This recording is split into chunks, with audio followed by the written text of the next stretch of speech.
தமிழ்நாட்டை மீட்டெடுத்து இன்றைக்கு இந்தியாவிலே நம்பர் 1 மாநிலமாக தமிழ்நாட்டை உயர்த்தி இருக்கிறோம். ஏன் இந்தியாவுக்கு வழிகாட்டுகிற மாடல் திராவிட மாடல் என்று சொல்லக்கூடிய அளவுக்கு மாநிலத்தை திறந்து வச்சிருக்கிறோம். முதல் நாள் முதல் கையெழுத்து உங்களுக்கு நினைவிற்கு கொண்டு நான் கருதுகிறேன். மகளிர் எல்லாரும் கட்டணம் இல்லாமல் விடியல் பயணம் செய்யலாம் உத்தரவிட்டார். அதைத் தொடர்ந்து திராவிட மாடல் ஆட்சியில் செய்யப்பட்டிருக்கக்கூடிய திட்டங்களை தலைப்புச் செய்திகளாக நான் சொல்லுகிறேன். 1,31,00,000 மகளிருக்கு ஒவ்வொரு மாதமும் 1000 ரூபாயை வழங்கிக் கொண்டிருக்கக்கூடிய கலைஞர் மகளிர் உரிமை திட்டம். இது உங்களுடைய உரிமை தொகை ஆட்சிக்கு வருவதற்கு பிறகு ஊர்பாண்டு ஆட்சி வந்ததற்கு பிறகு எவ்வளவு மகளிர் சொல்லட்டும்.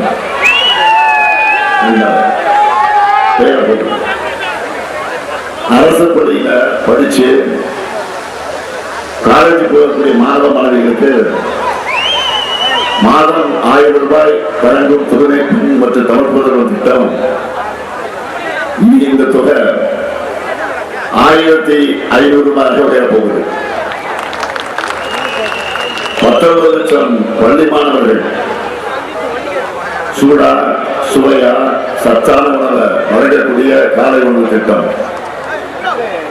இந்த திட்டத்தை இப்போ 5வது முறை வழங்கிக் கொண்டிருக்கிறோம். ரூபாய் ஆட்சி வந்ததற்கு பிறகு 8வது வர விரிவாக்க செய்ய போறோம். அது மட்டுமல்ல, மக்களை தேடி மருத்துவம், இன்னுயிர் காக்கும், நம்மை காக்கும் 48, பாதுகாப்போம், இதயம் காப்போம், சிறுநீரக பாதுகாப்பு திட்டம், கோழி விடுதி, கலைஞர் கனவை வந்து பெரிய பட்டியலே இருக்கு. ஆனா இப்படி சொல்லிக்கிற அளவுக்கு பழனிசாமி கிட்ட சாதனைகள் ஏதாவது இருக்கா? ஏதாவது ஒண்ணு சொல்ல முடியுமா? சூடு சூழ்நிலை இல்லாம தமிழ்நாட்டுடைய உரிமைகளை விட்டுக் கொடுத்து அடிமையா இருப்பதுதான் தன்னுடைய வாழ்நாள் பெருமையாக அவர் நினைக்கிறார். இப்போ இந்த சூழ்நிலையில தமிழ்நாட்டுக்கு எவ்வளவு ஆபத்து இருக்குன்னு உங்க எல்லாருக்கும் தெரியும். தொகுதி மறுசீரமைப்பு, அதாவது இந்திய விடுதலைக்கு பிறகு இந்த நாட்டில் பசியும் வறுமையும் அதிகமாக இருக்குது. இதை சரி செய்யணும்னா மக்கள் தொகையை கட்டுப்படுத்தணும்னு சொன்னாங்க. அது இருக்கக்கூடிய நியாயத்தை உணர்ந்து நம்ம தமிழ்நாட்டிலையும் இன்னும் பல மாநிலங்களிலையும் குடும்ப கட்டுப்பாட்டு திட்டத்தை முறையாக செயல்படுத்தணும். இப்ப என்னன்னா, இந்த மாநிலத்து மக்கள் தொகை அந்த தொகைக்கு ஏற்ற மாதிரி தொகுதி மறுசீரமைப்பு செய்ய போறோம். உங்களுக்கு கூடுதலா எம்பிசி கிடைக்கும் சொல்றாங்க. உண்மை என்ன என்றால், இதே காலகட்டத்தில் மக்கள் தொகையை கட்டுப்படுத்தாமல் இருக்கிற சில மாநிலங்களுக்கு அதிக அளவுக்கு விகிதாச்சாரத்தை அதிக கிடைக்க போகுது. இதனால நாடாளுமன்றத்தில் நம்முடைய குரல் வலுவிழந்து போயிடும். நம்முடைய எம்பிக்களுக்கு பவர் இல்லைன்னா டெல்லி அதிகார வர்க்க தமிழ்நாட்டை பற்றி சிந்திக்குமா? நமக்கு எந்த திட்டமாவது கிடைக்குமா? தென்னிந்தியாவில் இருந்து பிரதமர் உருவாகணும் நம்ம எதிர்பார்க்கவே முடியாது. சொந்த நாட்டுக்குரிய 2வது தர குடிமக்களா மாற்றப்படக்கூடிய ஒரு கொடுமை, இது அனுமதிக்கலாமா? இது ஆபத்து தான். தொகுதி மறுசீரமைப்பு இதற்கு எதிர்ப்பு தெரிவிக்கின்றார். நாளைக்கு தமிழ்நாடு முழுக்க கருப்பு கொடி ஏற்ற போறோம். எல்லாரும் வீடுகள்ல கருப்பு கொடி ஏற்றி டெல்லியோட ஆணவத்தை அதற்கு எதிர்ப்பு தெரிவிக்க தயாராகிட்டீங்களா?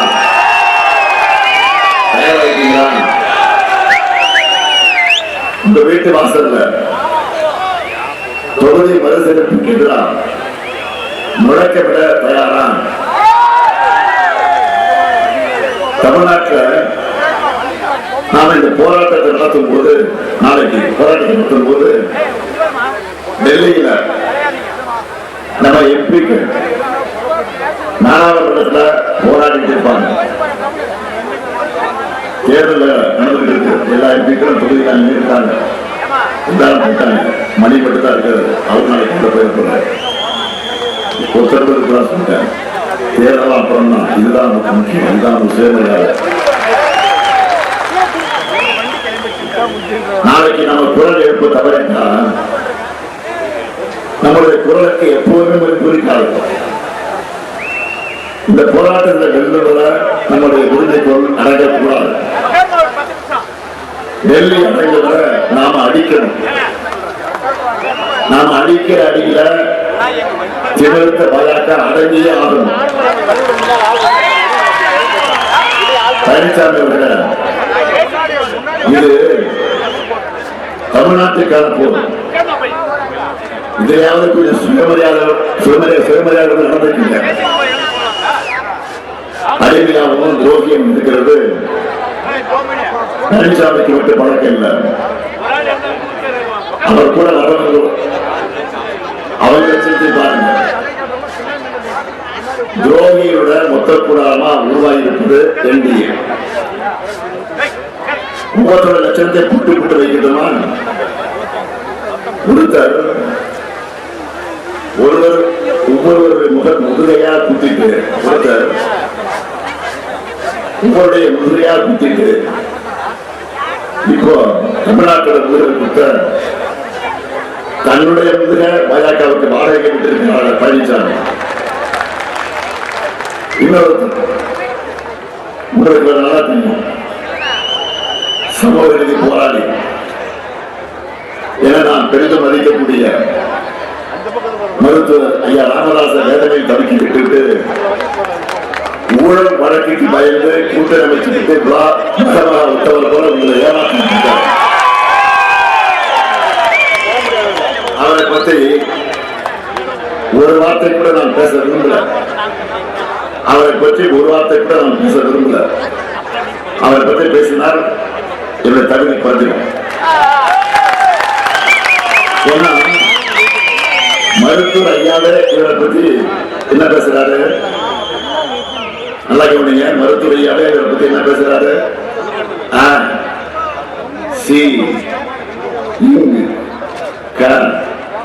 சொல்லிருக்கிறார். புரிஞ்சுச்சுன்னா சொல்லட்டுமா? ஏன்னா அதை சொல்றதுக்கு முக்கியமா இருக்கு.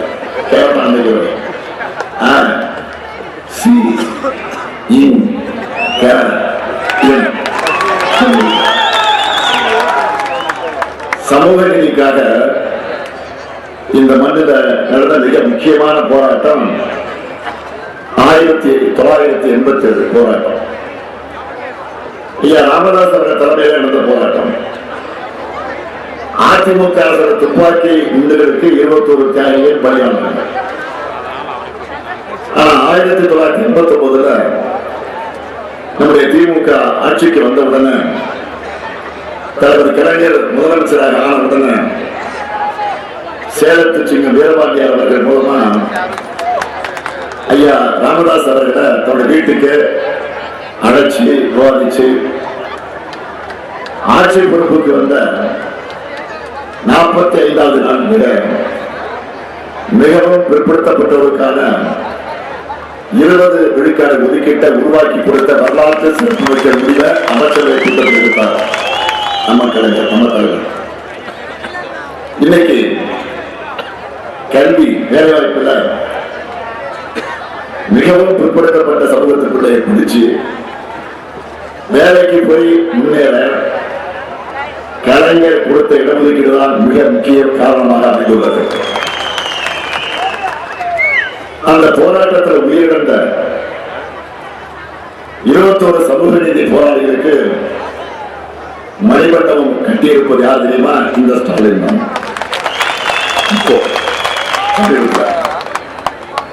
ஆனா சமூக நீதிக்கான போராட்ட மக்கள் மீது துப்பாக்கி சூட்டை நடத்துறது அதிமுக. எந்த அதிமுக? இதே தருமபுரியில கோகிலவாணி, காயத்ரி, ஹேமலதான்னு 3 அப்பாவி மாணவர்களை உயிரோடு எரிச்சு கொண்டாங்க. அந்த அதிமுக 3 மாணவிகளை எரிச்ச அதிமுக. அந்த அதிமுக குற்றவாளிகளை விடுதலை செஞ்ச பழனிசாமி கையை ஒரு பக்கம் பிடிச்சுக்கிட்டு, மறுபக்கம் நாடு முழுக்க இடஒதுக்கீட்டுக்கு எதிராக செயல்படக்கூடிய பாஜக கையை பிடிச்சுக்கிட்டு வராது. அதிமுக பாஜகவுக்கு ஊழா தூக்கி சமூக நீதிக்க துரோகம் செய்யறவங்க ஐயா ராமதாசுக்கும் இன்னைக்கு துரோகம் செஞ்சார். அதனால்தான் இந்திய கூட்டணியை துரோக கூட்டணின்னு தர்மபுரி சொல்றது, ஒட்டுமொத்த தமிழ்நாடு சொல்றது.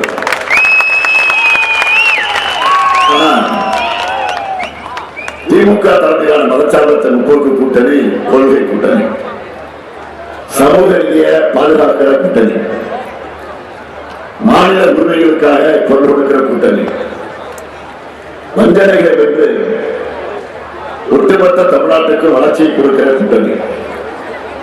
அதுக்காக களம் இறங்கி இருக்கிறது யாரு?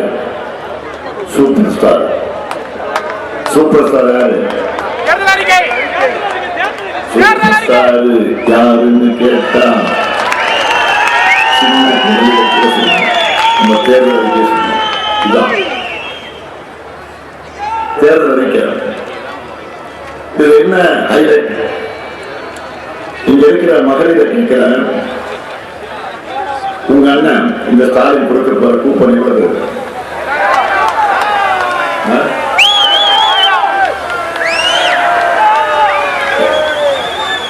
அங்க இருக்கிற மகளிர் தான் சொல்றேன்,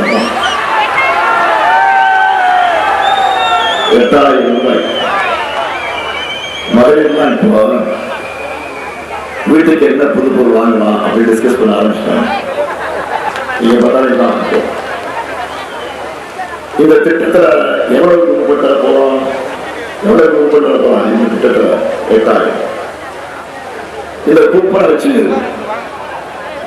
உங்களுக்கு தேவைப்படக்கூடிய வீட்டு பேரு பொருளை புதுசாகவும் வாங்கிக்கலாம், இல்லைன்னா பழைய பொருளை எக்ஸ்சேஞ்ச் பண்ணி புது பொருளை வாங்கிக்கலாம். உங்களுக்கு பிடிச்ச கடையில உங்களுக்கு பிடிச்ச பிராண்ட இஷ்டப்படி வாங்கிக்கலாம். யாருக்கும் கேட்கணும், உங்க வீட்டுக்காரர்களையும் கேட்காதீங்க. கேட்டா கன்ஃபியூஸ் பண்ணிக்கலாம். ஏதாவது குழப்பம்னா அண்ணன் கிட்ட சொல்லுங்க. அடுத்தது 20 லட்சத்துக்கும் அதிகமான உழவர்கள் பயன்படுத்திய வகையில நவீன மின்சார பம்பு செட்டுகளை வழங்க போறோம்.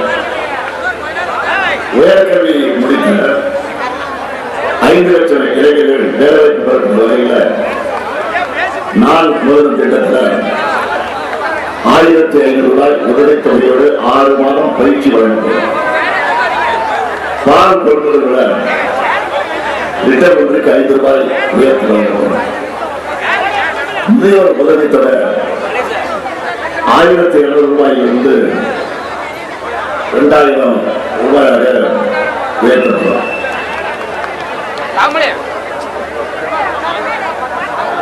தருமபுரியில் உயர் சிறப்பு மருத்துவமனை அமைக்கப்படும். தருமபுரி கிழக்கு தொடர்ச்சி மலைப்பகுதிக்குள்ள மலையிறக்கப்பட்ட வனவிலங்கு வழித்தடங்களில் உள்ள தெர்மல் சென்சார்கள் மற்றும் கேமரா பொறிகளை கொண்ட ஏஐ அடிப்படையிலான முன்னெச்சரிக்கை அமைப்புகள் நிறுவப்படும். இப்படி தமிழ்நாட்டை தொடர்ந்து முன்னேற்ற பாதை அழைச்சிக்கிட்டு போகணும்னு நாம பாடுபடுறோம். ஒன்றே பதாக்கும் அதோட திட்டம் என்னவா இருக்கு? தெற்கே மறுபடியும் செய்யணும். இதுதான் அவங்க பிளான். தொகுதி சீரமைப்பு நடத்த போறோம்னு சொல்லி போர தொடங்கியிருக்கிறாங்க. இந்த போர்ல நம்ம தமிழ்நாட்டோட நெருக்க இன்னைக்கு பாஜக குற்றத்தை அடக்கணும். ஒட்டுமொத்த தென் மாநிலங்களை இந்திய ஒன்றியத்தோட ஆட்சி அதிகாரத்திலிருந்து தூக்கி எறிய நினைக்கிற பாஜகவுக்கு தமிழ்நாடு கொடுக்க போகிற பதிலடிய அவங்க இஷ்டமே மறக்கக்கூடாது. சண்டை செய்ய நான் ரெடி, எனக்கு பக்கபலமாக இருக்க அதுக்கு கார்பரேட்டிவ் பகுதியில பழனி பகுதியில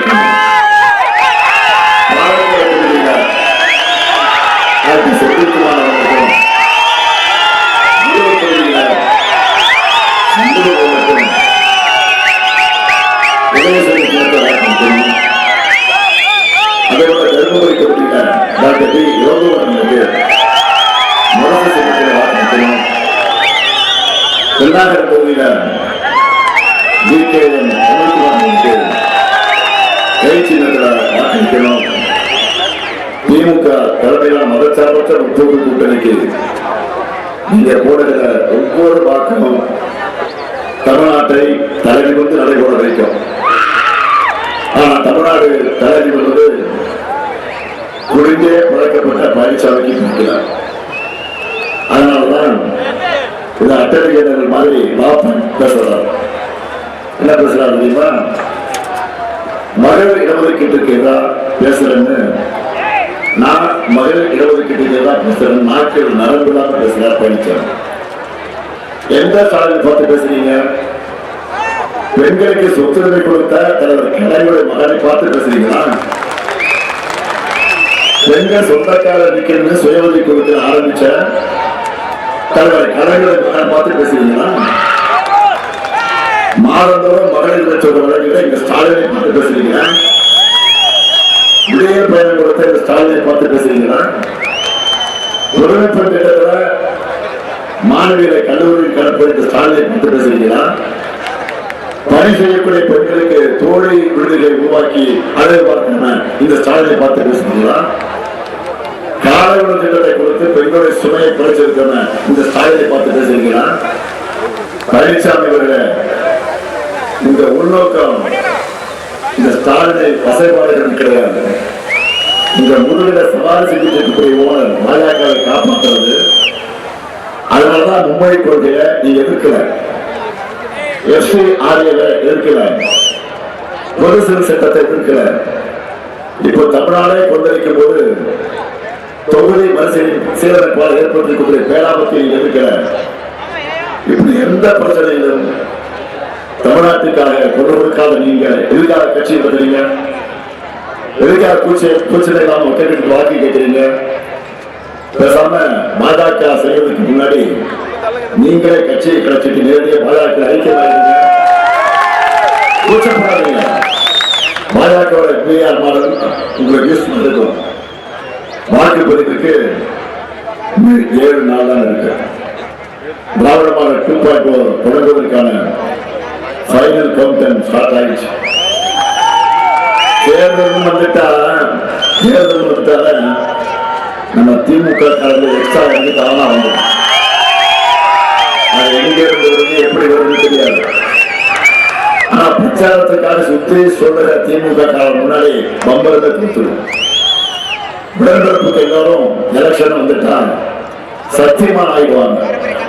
இந்த முறை அப்படித்தான் தமிழ்நாடு முழுக்க அடிக்கக்கூடிய வெயிலையும் பொறுப்பெடுக்காம வீடு வீடா அழகி தெரிஞ்சு நம்ம உடன்பிறப்புக்கு உழைக்கிறாங்க. அந்த ஒவ்வொரு உடன்பிறப்பு இருக்கக்கூடிய திசை நோக்கி நான் வணங்குகிறேன். நிம்மதியே அமைச்சராக நம்ம உழைக்கிறேன். தலைவர் அறிவிச்சிருக்கக்கூடிய வேட்பாளர் ஜெயிக்க வைக்கணும். அடிமை ஆட்சி அமையாம தடுக்கணும். தமிழ்நாட்டை பாஜக அடிமைப்படுத்தாம காப்பாற்றணும். தமிழ்நாட்டு குழந்தைகள் அவர் எதிர்கால சிறப்பா அமையணும் என்று பாடுபடுறாங்க. இப்படிப்பட்ட தன்னலமற்ற தொண்டர்கள் யார்